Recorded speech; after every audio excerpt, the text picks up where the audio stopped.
Well, hey there. Welcome to day 2,334. That's a lot of days of what you up to now. Sharon Horne-Ellstrom here. I like to document the journey and pop in every day and talk about some of the lessons I'm learning, what's working, what's not working. I call it the good, the bad, and the ugly.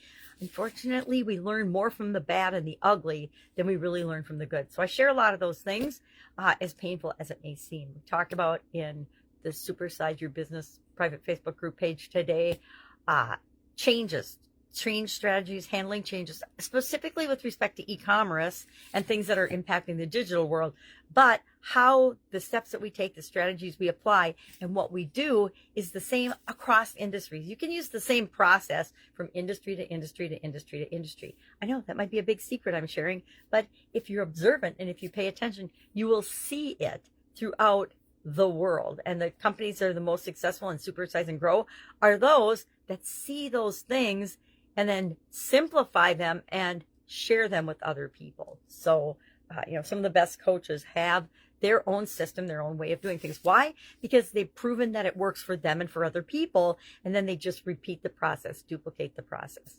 So we talked about the importance of doing what's right for the long term, the importance of staying informed for as things change and regulations to make changes less of a shock and surprise for us. I mean, apparently in the world, there's still going to be things that we don't consider even possible, like the whole way the COVID pandemic was handled. And we're going to have to always be resilient and be able to figure things out and do what's right for our businesses and our lives. But we can't anticipate what all those things are going to be, but we can have a process in place that we can implement when something like that happens. I use the SOAP framework, and whenever a challenge or a setback or an obstacle or a roadblock or something pops up in front of me, I now, on a subconscious level, automatically apply the SOAP framework so that I don't stay stuck, so I don't get shut down, so I continue to get up and go and move forward. Developed that during the COVID pandemic. Always had a process, but it wasn't a great process, and I hadn't defined it.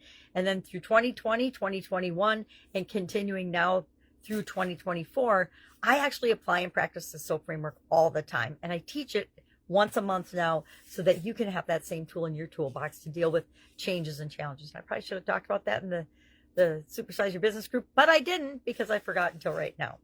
For the annual challenge, this year's annual challenge is the Let's Grow annual challenge. We're doing one thing every day to grow in an area or aspect of our life. And this month we're focusing on our relationships and growing in our relationships. And one of the tools I like to share pretty much every month during my annual challenges nowadays is the Lifeline exercise. This is our early My Lifeline that I did, where we just put the year we're born, and then this year continuing with an arrow because we're not ready to check out yet.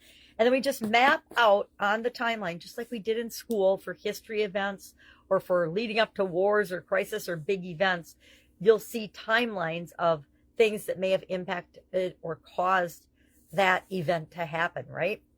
And then what happened after that event. I hope somebody's doing timelines for the COVID pandemic and we're actually learning in a real way what happened and what worked and what didn't work and why things went the way they did, because I would consider that an area that needs massive improvement from a global standpoint. So I hate to say I hope, but I hope somebody's paying attention and mapping out the events and the timeline and looking at, okay, how did that impact all these different areas of life and the world? Because it definitely has done that.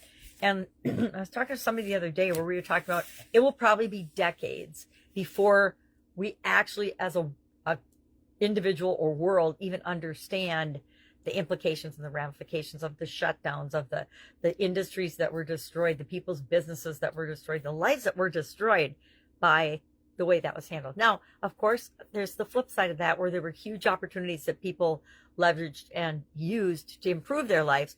But I think that the losers, meaning the negatively impact lives, far, far, far outweigh the positives that came out of that situation.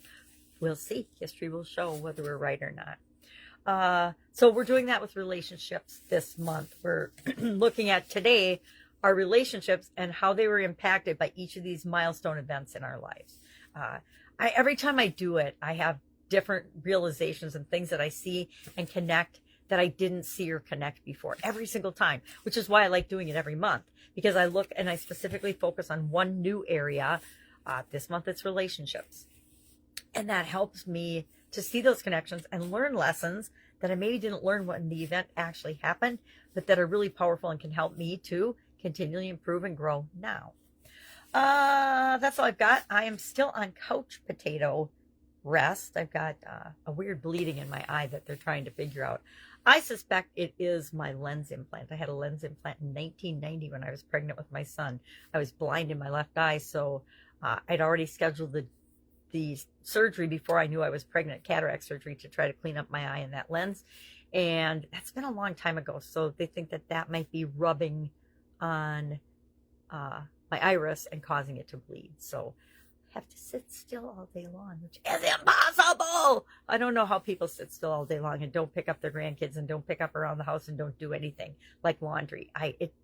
It's mind-boggling to me, but that's just me. All right, if I can help you in any way, I'm sitting on the couch, so please ask. Otherwise, have an awesome day, and I'll, of course, be with you tomorrow.